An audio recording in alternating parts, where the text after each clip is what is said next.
کی آواز سے سارا کمرہ تیز دودھیا روشنی میں نہا گیا، ہر منظر واضح ہو گیا۔ انہوں نے بیڈ کی طرف دیکھا تو وہ اوندھے منہ لیٹا تھا، کمرے میں روشنی ہوتے محسوس کر کے آنکھوں سے کشن ہٹا کر وہ سیدھا ہو کر اٹھ بیٹھا۔ اماں کی طرف دیکھ کر قصدن مسکرایا۔ کیا بات ہے شاہ، طبیعت تو ٹھیک ہے تمہاری؟ وہاں حویلی میں سب خیریت تھی نا؟ وہ آج ہی سیدھا حویلی سے آفس پہنچا تھا، وہیں سے فون کر کے اماں کو اپنے پہنچنے کی اطلاع دے دی تھی۔ اب جو گھر آیا تو اماں فکر مند تھی۔ جی اماں سب خیریت ہے، آپ ٹھیک رہی نا؟ میری غیر موجودگی میں کوئی مسئلہ تو نہیں ہوا؟ چائے کا کپ تھام کر وہ ہولے ہولے سپ لیتے ہوئے انہیں مطمئن کر رہا تھا۔ ہاں میں تو ٹھیک تھی، مشال سے تم ملے؟ وہ کیسی ہے؟ کوئی بات ہوئی اس سے؟ کیا فیصلہ کیا اس نے؟ انہوں نے مشال کے بارے میں پوچھ لیا۔ اس نے ایک لمبا گھونٹ حلق میں اتارا، آنکھوں میں جالے سے بننے لگے۔ 3 دن سے وہ اسی قسم کی اذیت سے گزر رہا تھا۔ وہ بھلا اماں کو کیا بتاتا اس پر کیسے قیامت کے پل گزر رہے ہیں؟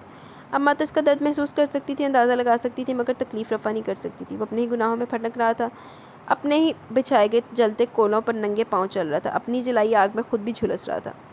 جی اماں ملا تھا اس سے بھی، مگر اس نے طلاق لینے سے انکار کر دیا۔ کچھ دیر رہ خاموش رہنے کے بعد اس نے ایک آخری گھونٹ بھی حلق میں انڈیلا۔ اماں بھی تشویش سے شاہزر کو دیکھے گی، خوش ہونے کے بجائے ان کے اندر اندیشے جاگنے لگے۔ شاہزر کی غیر معمولی خاموشی نے سخت متحوش کری تھی۔ اماں ایک بات تو بتائیں، کیا دل کی اتھاہ گہرائیوں سے مانگی کی پرخلوص معافی اللہ تعالیٰ قبول نہیں کرتا؟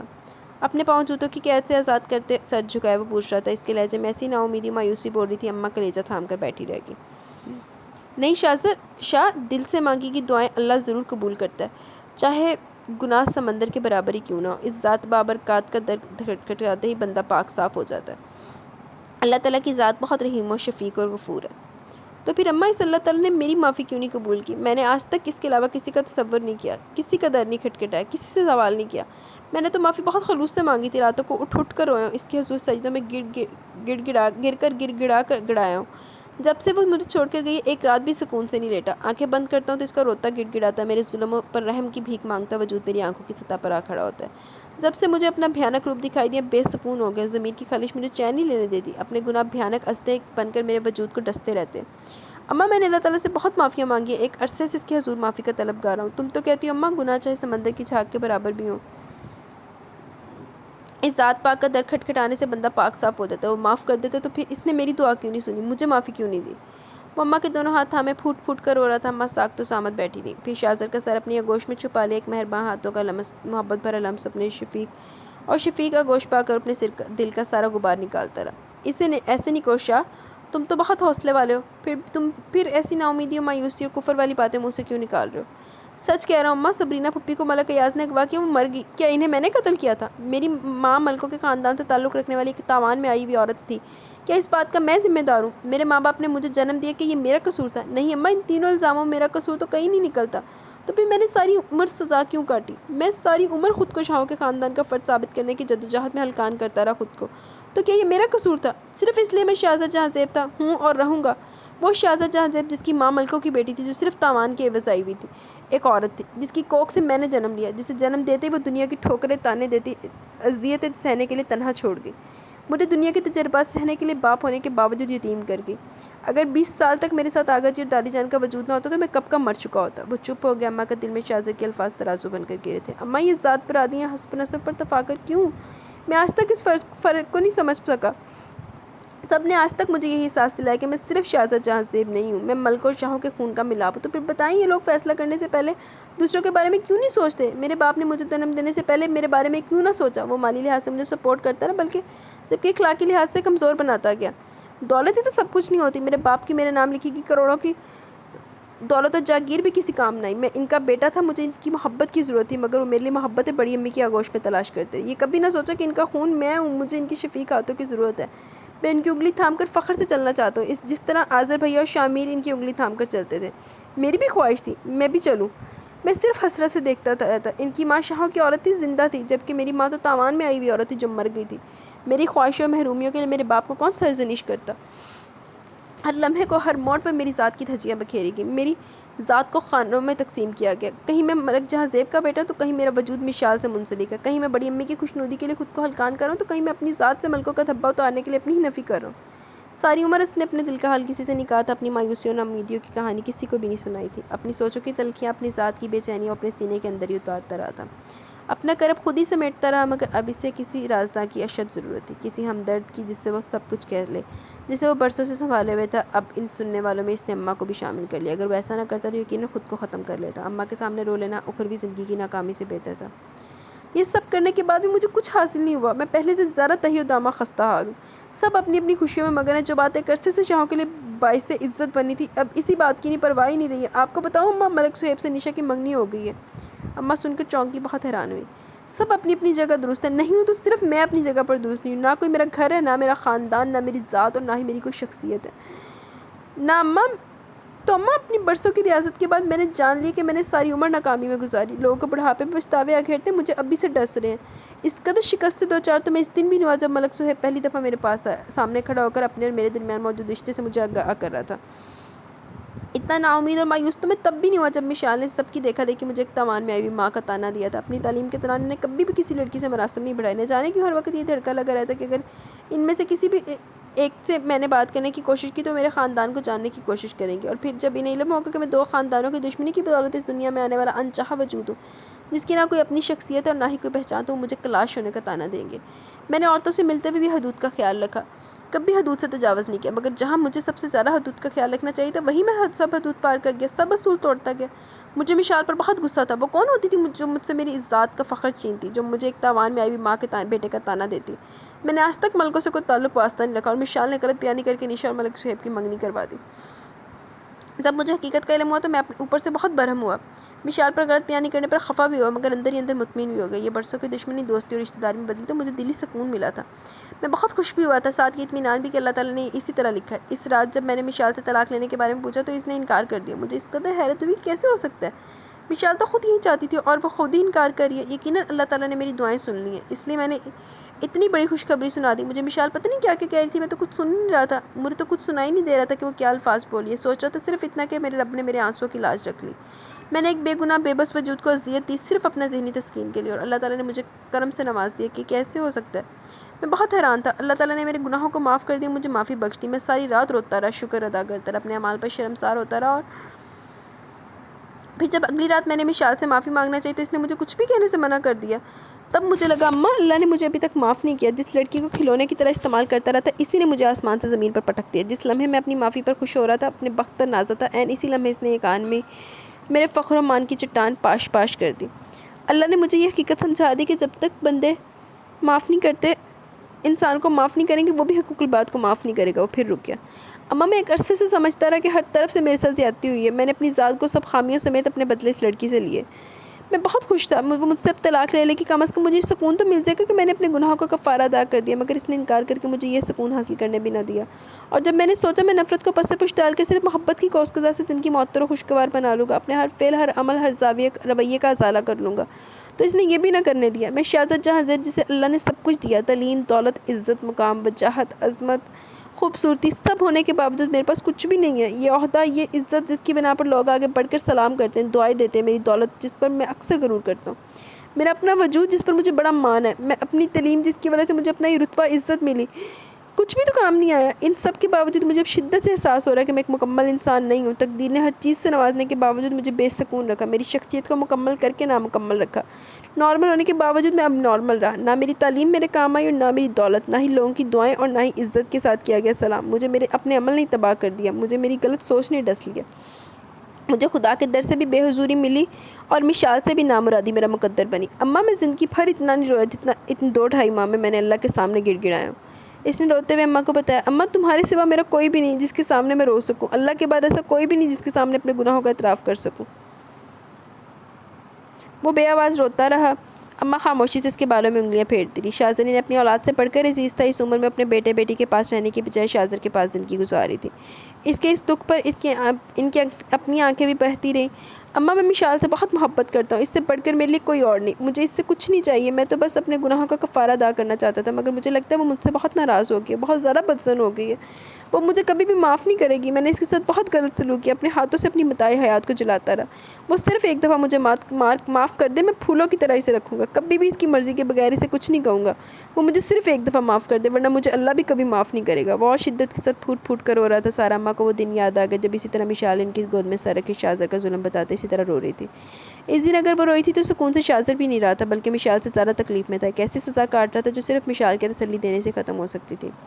انہوں نے بہت آہستگی سے شاہزر کا چہرہ اٹھایا. وہ آنسو سے تر تھا. انہوں نے بہت نرمی سے صاف کیا. آج پہلی دفعہ انہوں نے شاہزر کا آنسو بہاتے دیکھا تھا. وہ تو اتنا حوصلے والا تھا کہ بچپن میں بھی اس کی آنکھ سے آنسو نہیں ٹپکا تھا. آج بھی اس حالت میں دیکھ کر لرز کے ان کا اپنا دل بھی کانپ اٹھا۔ زیادتیاں تو ویسے شہزادے نال بھی بڑیاں ہوئیاں، چل پھر معاف کر ہی دے تینوں ہن مشال، کی کر سکنے، تو بھی بڑا دکھی ہیں، اسی بھی بڑے دکھی ہوں گے تیرا دکھ سن کے۔ چل کوئی نہیں، چلنے ہن مشال دے بھی ذرا ماڑے کو پڑھ لیے۔ رات کو سونے سے پہلے اس نے جیسے دوپٹہ سرہانے تلے رکھنا چاہا تو ہاتھ کسی کاغذ سے چھو گیا۔ اس نے ایک دم ہاتھ کھینچ لیا، چند لمحے کاغذ کے اس بے جان ٹکڑے کو دیکھتی رہی جو کئی دن سے یہیں پڑا ہوا تھا، جسے وہ بارہا پڑھ چکی تھی۔ اس نے کانپتے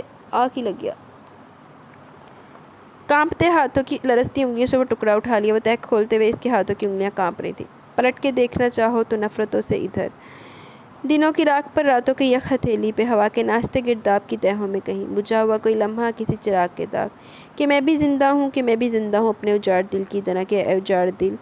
مشال نے ایک دم ہاتھ نیچے گرا دیا، مزید پڑھنے کے اندر سکت نہیں تھی، مگر اگلے لفظ اس کی آنکھوں کی سطح پر اوپر آئے۔ ذہن میں الفاظ گھومنے لگے، کاغذ کا بے جان ٹکڑا آنکھوں کے سامنے کیے بغیر بھی وہ اچھی طرح وہ الفاظ دہرا سکتی تھی جو مزید لکھے ہوئے تھے، کہ اجاڑ دل، کہ جہاں آج بھی تمہارے بغیر ہر ایک رات بکھر آئی ہے آرزو کی دھنک، ہر ایک صبح دمکتے کہیں زخم زخم گلاب۔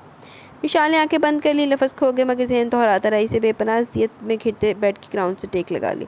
سر بیڈ کی پشت سے ٹکا کر وہ پھر اپنا ذہن لفظ پر لفظ پڑھنے لگی۔ اجاڑ دل، کہ جہاں آج بھی تمہارے بغیر ہر ایک پل میری آنکھوں میں ڈھل کے ڈھلتا ہے، تپتی رات کی تپش سے بدن پگھلتا ہے۔ آنسو قطرہ قطرہ رخساروں پر گرتے چلے گئے۔ وہ بہت حیران ہوئی، پھر ہنس دی۔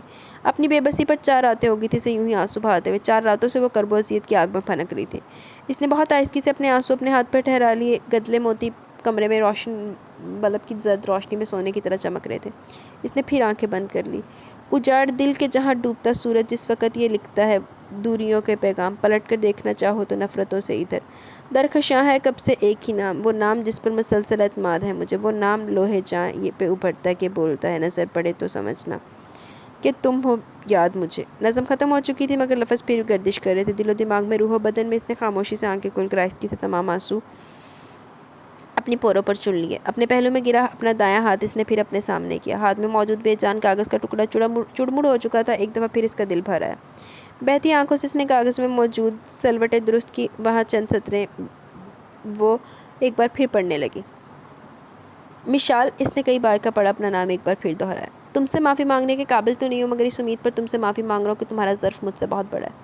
ہر فیصلہ تمہارے اختیار میں، چاہو تو معافی دے کر زندگی بخش دو، چاہو تو میرے اعمال کی سزا سنا کر موت بخش دو۔ مجھے ہر سزا قبول ہے، مگر ایک دفعہ پلٹ کر دیکھو، زندگی کا ایک دفعہ آزماؤ تو صحیح۔ میں اس قابل تو نہیں، مگر زندگی کی آخری سانس تک تمہارا انتظار کروں گا۔ لکھنے کو تو بہت کچھ ہے، مگر ندامت موقع ہی نہیں دے رہی۔ بہت سے اعترافات ہیں جو کرنے ہیں، مگر پلیز مشال مجھے معاف کر دو۔ میں تمہیں اپنے ساتھ رہنے پر مجبور نہیں کروں گا، جو تمہارا فیصلہ ہوگا وہی مجھے قبول ہوگا۔ سب باتوں کو بھلا کر تم صرف ایک دفعہ مجھ پر اعتماد کرو، تم مجھے بدلا ہوا ضرور پاؤ گی۔ اس نے کاغذ کا ٹکڑا دوبارہ بند کر کے تکیے کے نیچے رکھ دیا، ہاتھ کی پشت سے رخساروں پر بہنے والے قطرے صاف کیے اور سر گھٹنوں میں دے کر بیٹھی رہی۔ شانزے، اگر کوئی ہم سے بار بار معافی مانگے، وہ اپنے ہر رویے، ہر حرکت اور اپنے ہر انداز سے اپنے کیے پر شرمندہ ہو، تو پھر معاف کرنے والے کو کیا کرنا چاہیے؟ اگلے دن وہ شانزے کے گھر میں اس کے کمرے میں اس کے سامنے بیٹھی یہ سوال کر رہی تھی۔ وہ چند لمحے بغور اس کی سرخ سوجی جلتی آنکھوں میں جھانکتی رہی۔ پہلے یہ بتاؤ کسے معاف کرنا چاہتی ہوں؟ شانزے کے اس سوال پر کچھ گڑبڑا سی کی۔ کسی کو بھی نہیں، یوں ہی پوچھ رہی ہوں۔ بندہ اگر خدا سے معافی مانگے تو فوراً معاف کر دیتا، تو پھر بندوں میں اتنا ظرف کیوں نہیں؟ وہ کیوں فوراً معاف نہیں کرتے تھے؟ شاذر کی بات کر رہی ہو نا، وہ شاذر ہی ہے نا؟ اس نے اچانک حملہ کیا تو وہ حیران رہ گئی۔ مجھے علم ہے وہ شاذر ہی ہے، 2 دن پہلے یہاں سے شہزادے وقت مجھ سے ملنے آیا تھا، وہ بھی تمہاری جیسی باتیں کر رہا تھا۔ میں نہیں جانتی وہ کیا بات ہوئی کہ جس کی وجہ سے تم دونوں ہرٹ ہوئے ہو۔ شاذر سے میری بہت اچھی جان پہچان ہے، ہم اکثر بہت سی باتیں کر لیتے ہیں، مگر وہ اپنی بہت ساری باتیں راز میں رکھتا ہے۔ شانزے بتا رہی تھی، اس کی آنکھوں سے آنسو بہتے چلے گئے۔ بہت محبت کرتی ہو اس سے؟ وہ مشال کا ہاتھ تھامے بہت اپنائیت سے پوچھ رہی تھی۔ وہ شانزے کے سوال پر اسے پہلے سے زیادہ حیران ہو کر دیکھنے لگی۔ محبت؟ وہ خود کو کھنگالنے لگی۔ دور تلک خاموشی تھی۔ کوئی بات ہوئی تم دونوں میں؟ مجھے نہیں بتاؤ گی؟ وہ بہت خلوص سے پوچھ رہی تھی۔ اس نے بے اختیار نفی میں سر ہلایا، تیزی سے اپنے آنسو صاف کیے، کافی دیر تک خاموش رہی۔ شاید خامیاں مجھ میں تھی۔ میاں بیوی کا تعلق بہت احترام اور اپنائیت کا متقاضی ہوتا ہے، یہ خلوص محبت، توجہ، عزت اور مقام مانگتا ہے، اور میں نے یہ 5 چیزیں اسے نہیں دی۔ پھر میں اسے قصوروار کیوں گردانوں؟ کیوں؟ اس نے اپنے گھٹنوں میں سر رکھ دیا۔ سنو مشال، میں تمہیں کچھ بتانے پر مجبور نہیں کروں گی، مگر ایک بات واضح کر دوں، اللہ تعالیٰ کی 99 صفات میں جن میں ایک صفت غفور کی بھی ہے اور ایک رحیم کی بھی ہے۔ وہ بہت غفور اور رحیم ہے، ایک محبت اور جان چھڑکنے والی ماں سے 70 گنا زیادہ اپنے بندے سے محبت کرتا ہے۔ زندگی میں چھوٹی موٹی آزمائشیں آتی رہتی ہیں تاکہ ہم اس آزمائش کی بھٹی سے پگھل پگھل کر کندن ہو جائیں۔ خالص مومن اللہ کو پسند ہے، اس لیے ایک منافق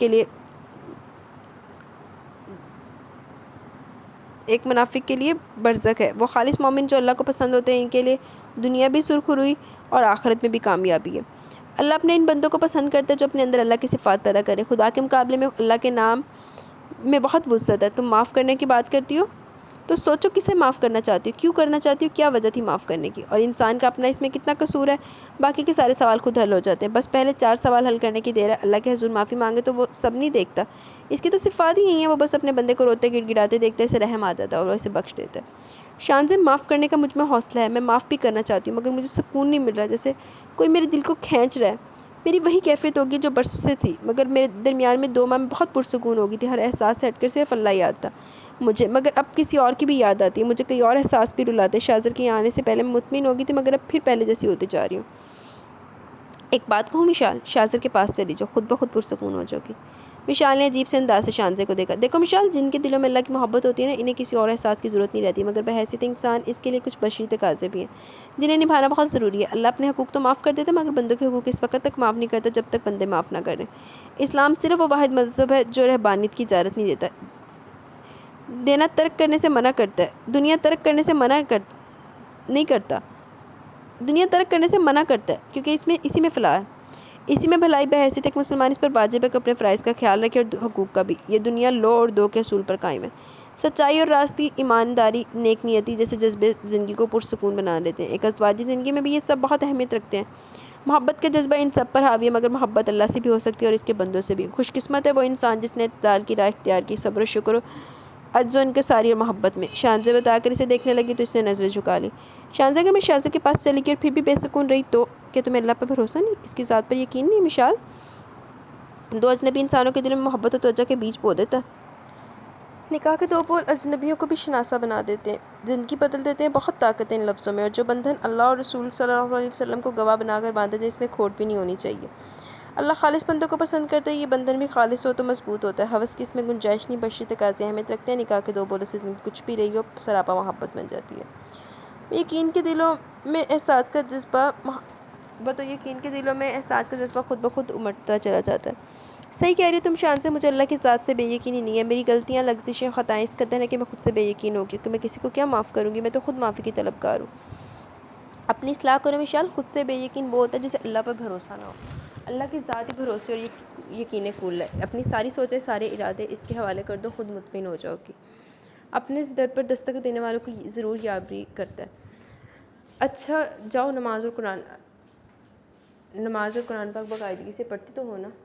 1 منٹ یار رکنا، میں نا کچھ دیکھنے کے لیے آئی ہوں۔ ہاں صحیح ہے، چلو وہی کی طرح۔ شانزے نے پوچھا تو اس نے سر ہلا دیا۔ اچھی بات ہے، نماز اور قرآن سے تاریک دل روشن ہو جاتے ہیں، ان کو اپنی زندگی کا سب سے بڑا نصب العین بنا لو۔ استغفر اللہ کا ورد کرتی رہا کرو بکثرت، انشاءاللہ یہ جو بے سکون ہے یہ بھی ختم ہو جائے گی، تمہارا دل خود بخود ٹھہرتا جائے گا۔ میری مانو تو شاذر کے پاس چلی جو، اسی میں فلاح ہے۔ یوں بھی شادی کے بعد عورت کو شوہر کے ساتھ ہی رہنا چاہیے، اسی میں سکون ہے۔ وہ شانزے کے مطمئن چہرے کو دیکھتی رہی، شانزے سے مزید کچھ سمجھا رہی تھی، بہت سی باتیں، بہت سے حقوق، بہت سے فرائض، بہت سے اخلاقیات جن کے متعلق پہلے اس نے صرف کتابوں میں پڑھا تھا، عمل نہیں کیا تھا، جو پہلے اس کے پلے نہیں پڑی تھی۔ یہ باتیں ایمان کے موتی اس کے دل کو منور کر رہے تھے۔ پھر جب وہ اس کے پاس سے اٹھی تو کافی مطمئن و پرسکون ہو چکی تھی، یوں جیسے کبھی کہیں بے سکونی تھی ہی نہیں۔ انہوں ساڑ کے بھیج دیتا، لیکن چنگا کی تودے ایک ڈوز باندھ دی سی، انہوں انسان دا بچہ بن جائے گا۔ رمضان شروع ہو چکا تھا، ہر کوئی بہت خوش و خضوع سے روزے رکھ رہا تھا۔ تلاوت قرآن پاک کی سحر انگیز آوازیں صبح سے شام تک جاری رہتی، وہ بھی اپنے اندر ہر دم رہنے والے سناٹے اور خالی پن سے بھاگ کر عبادت میں مشغول ہوگی۔ پھر اس کا دل جو پہلے پرسکون ہو چکا تھا خود بخود ٹھہرتا چلا گیا۔ علیشہ عید کی تیاریوں سے زیادہ اپنی شادی کی تیاریوں میں مگن تھی۔ عبیشہ اس کی مدد کر رہی تھی، بھابھی ملازمین کے ساتھ مل کر صبح سحری تیار کرواتی، درمیان میں کچھ وقت آرام کرتی، دوپہر کے بعد وہ پھر افطاری کی تیاریوں میں مصروف ہو جاتی۔ بڑی امی، ماما اور چاچی زینب علیشہ کے جہیز کی تیاریوں میں لگی ہوئی تھی۔ ہاں یار، یہ جو رمضان میں ہوتی ہے نا، وہ فضائی عجیب ہوتی ہے، مطلب کہ نا وہ ایک بہت ایٹماسفیئر بھی ویسا بن جاتا ہے کہ بندہ کا نا دل خود بخود کرتا ہے کہ میں یہ عبادت بھی کر لوں، وہ بھی کر لوں۔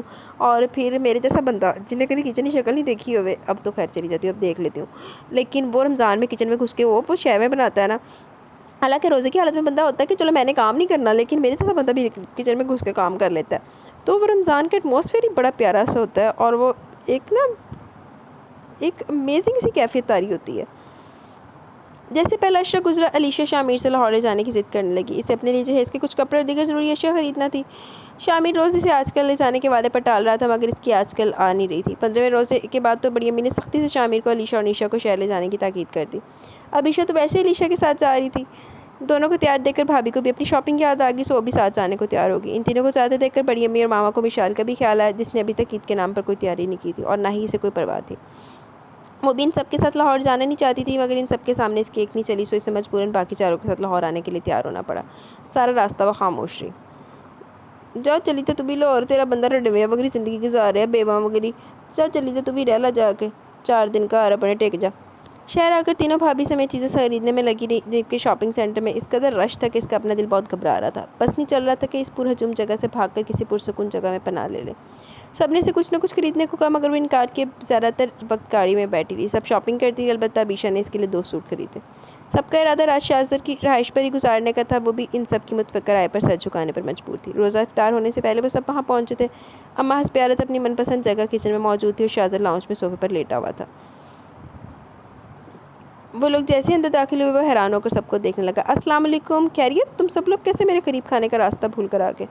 وہ کب سے سب کو لاہور آنے کی دعوت دے چکا تھا، مگر آج سب کو دیکھ کر حیران اور خوش ہوا۔ دیکھ لیں، آج آ ہی گئے۔ میرا شاپنگ کا پروگرام تھا، سوچا کیوں نہ لاہور سے کی جائے، اس لیے آج ہم سب آپ کے یہاں نظر آ رہے ہیں۔ علیشہ سلام کر کے وضاحت کرنے لگی تو اس نے مسکرا کر اس کی وضاحت قبول کی۔ سب کو بیٹھنے کا کہہ کر وہ مشال کو دیکھنے لگا، جو سر جھکائے بالکل چپ چاپ بیٹھ گئی۔ اماں کو مہمانوں کی خبر ہو گئی تھی، وہ بھی بھاگی آئیں۔ سب سے مل کر انہوں نے مشال کو گلے لگا لیا۔ در حقیقت انہیں مشال کے آنے کی توقع نہیں تھی۔ وہ اور شاہزاد دونوں اسے دیکھ کر ایک دم خوش ہوئے تھے۔ ایک بوجھ جو دل پر پڑا ہوا تھا اسے دیکھ کر سرک گیا۔ وہاں جا کر بالکل بھول بھال گئی، اتنا بھی یاد نہیں کہ یہاں پر کوئی ماں بھی ہے جو تمہیں دن میں 100 مرتبہ یاد کرتی ہے۔ سارا اماں اس کی پیشانی چوم کر شکوہ کر رہی تھی، وہ شرمندہ سی نظریں جھکا گئی۔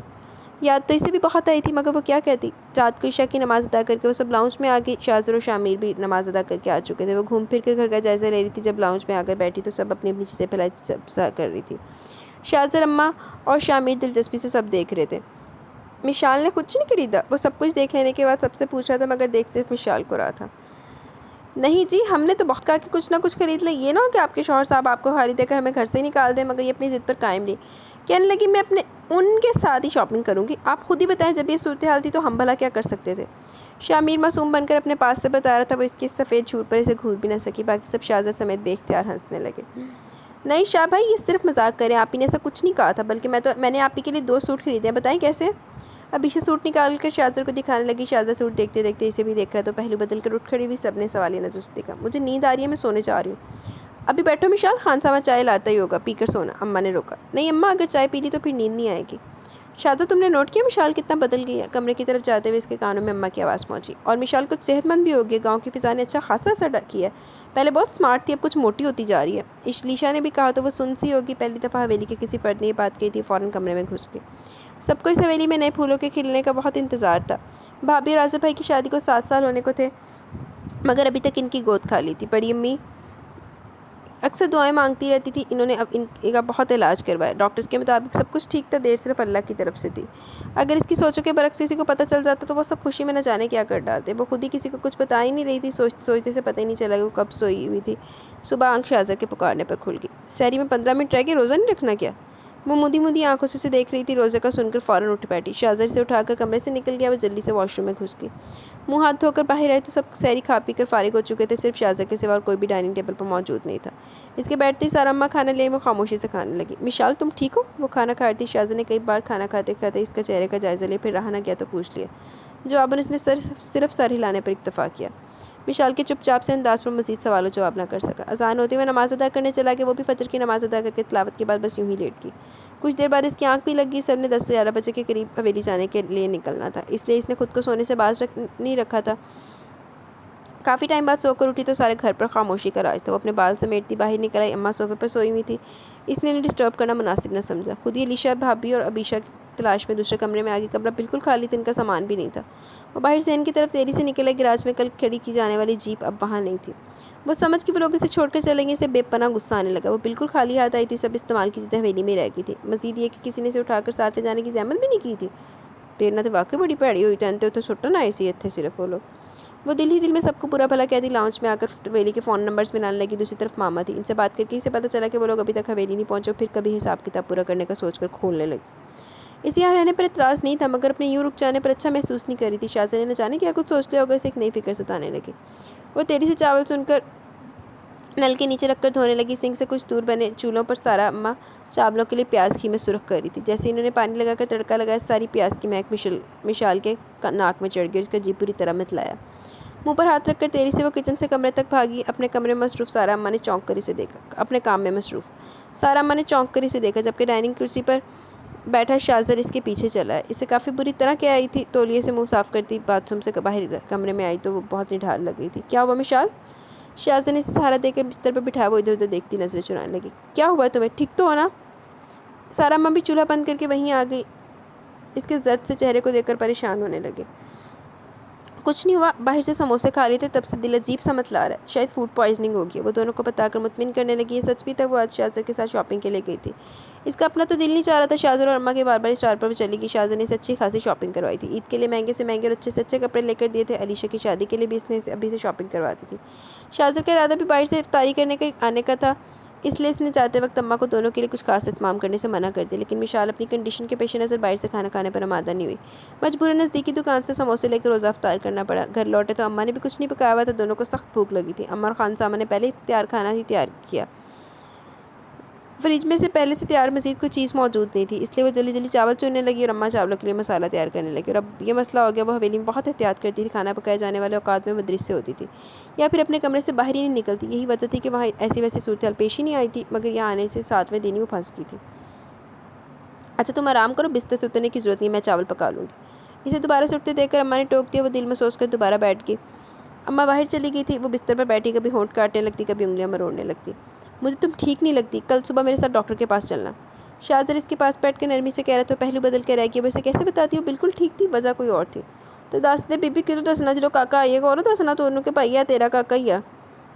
میں بالکل ٹھیک ہوں، بتایا نا کہ سموسے کھا لیے تھے، میں نے تو تمہیں منع بھی کیا تھا یہاں سے سموسے مت لو۔ جی گندے مندے سے حلیے میں وہ لوگ سموسے بنا رہے تھے۔ وہ سارا الزام سموسوں کو دینے لگی۔ شاذر چپ ہو گیا، بعد میں بستر پر بیٹھی رہی۔ اماں نے کھانے کی اطلاع دی تو کھانا کھا کر نماز ادا کرنے کے لیے وضو کرنے لگی۔ شاذر بھی شکی نماز ادا کرنے جا چکا تھا۔ شاذر کے آنے سے پہلے وہ نماز تراویح ادا کر کے سونے کے لیے لیٹ گئی۔ شاذر کے آفس چلے جانے کے بعد وہ بیٹھی اخبار پڑھ رہی تھی۔ اماں صفائی کرنے والی کو ہدایت دیتی اس کے پاس کمرے میں چلی۔ کل اچانک تمہاری طبیعت خراب ہو گئی تھی، کیوں؟ وہ سوچ بھی نہیں سکتی تھی کہ اماں اس وقت یہ ذکر چھیڑیں گی۔ اخبار ہاتھ سے چھوٹ کر گود میں گر گیا۔ حیرت سے اماں کو دیکھنے لگی، وہ جن نگاہوں سے اس کے آر پار دیکھ رہی تھی، اس نے جلدی سے نظریں جھکا لی۔ اس کے ہر انداز سے اضطراب جھلک رہا تھا۔ مشال مجھ سے مت چھپاؤ، جو میں سوچ رہی ہوں وہ سچ ہے۔ کیا سوچ رہی ہیں آپ؟ وہ جانتی تھی اماں سے کچھ بھی چھپانا مشکل ہے۔ وہی جو تم چھپا رہی ہو۔ میں کچھ نہیں چھپا رہی، پتہ نہیں آپ کیا کہہ رہی ہیں۔ اس کے چہرے پر ہوائیاں اڑنے لگی، وہ نظر جھکا کر رہ گئی۔ بتاؤ مشال، میں تمہاری ماں جیسی ہوں، مجھے کچھ نہیں بتاؤ گی؟ وہ اس قدر محبت پیار اور مان بھرے انداز میں پوچھ رہی تھی، ان کے اسی لہجے کی تو وہ دیوانی تھی۔ بے اختیار ان کی گود میں منہ چھپا لیا، پھر آہستہ آہستہ سب کچھ بتا دیا۔ وہ سن کر بے انتہا خوشی ہوئی، بار بار اس کے ہاتھ اور پیشانی چوم رہی تھی۔ اللہ تیرا شکر، اتنی بڑی خوشی تو نے مشال ہم سے چھپائے رکھی، ہم تو ترس گئے تھے سب سننے کو، دعائیں مانگ مانگ کر نا امید ہو چکے تھے۔ سونے اللہ نے ہماری دعائیں سن لی، اب حویلی کی بنیادیں ایک بار پھر نئے سرے سے پختہ ہوں گی، نئے پھول کھلیں گے۔ وہ بہت خوش ہو رہی تھی، وہ چھیبا سرخ چہرہ جھکائے بیٹھی تھی۔ تم نے مشال کیوں چھپایا ہم سے، بتایا کیوں نہیں؟ اور شاذر کو بھی علم ہے یا نہیں؟ وہ اس کے جھکے جھکے سر کو دیکھ کر کچھ خفا خفا سے انداز میں پوچھنے لگی۔